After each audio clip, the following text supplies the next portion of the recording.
Well, is the latest craze in American culture atheism? A book titled The God Delusion is on the bestseller list right now, and celebrities like George Clooney and Angelina Jolie are declaring their lack of belief in God. Fox News contributor Father Jonathan Morris gives us the lowdown on this new trend. And good afternoon, Father Jonathan. Good afternoon. I must clarify, I am not the Catholic priest that was arrested with Jesse Jackson. I am a free man now, at least for the time. And you're in Rome. That's a huge relief to us. I am in Rome.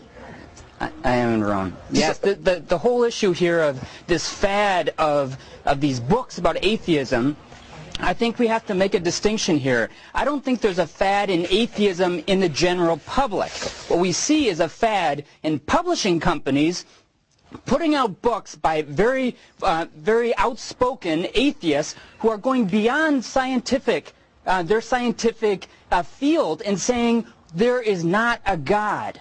And people like me, quite honestly, are buying those books to see what is it that makes these people's minds tick. So I don't think there's a huge fad for atheism. Well, you know, are you saying that you're buying those books for the sake of understanding their argument so that you can challenge them on the point, is there a God or is there not a God?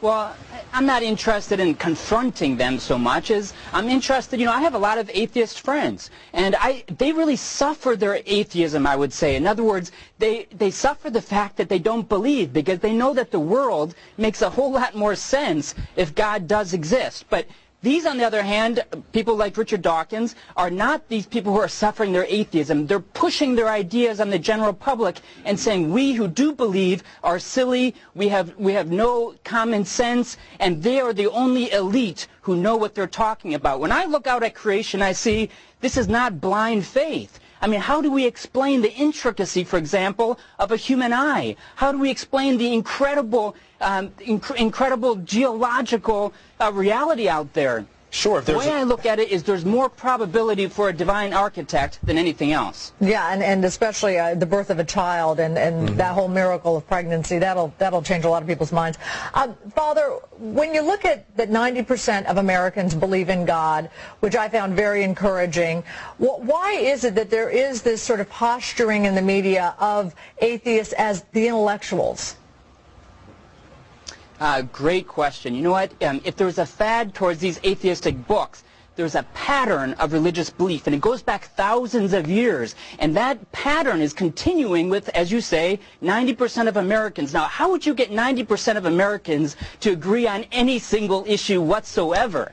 The fact that we agree or that we believe that God does exist says something. And I think those who are, atheism has always existed, but I think we have to say atheists, and if they're talking about science, need to talk about it from a scientific point of view and not go beyond that and say, because I can't prove God as if I should be able to see him in a microscope or in a telescope, then he doesn't exist. That's going beyond science. That's bad science, and we need to hold them to their specific field. Father Jonathan Morris, I want to ask you one other question that departs from the discussion of atheism, and that is that the Vatican has put out a new set of 10 commandments. This time, it's geared towards drivers.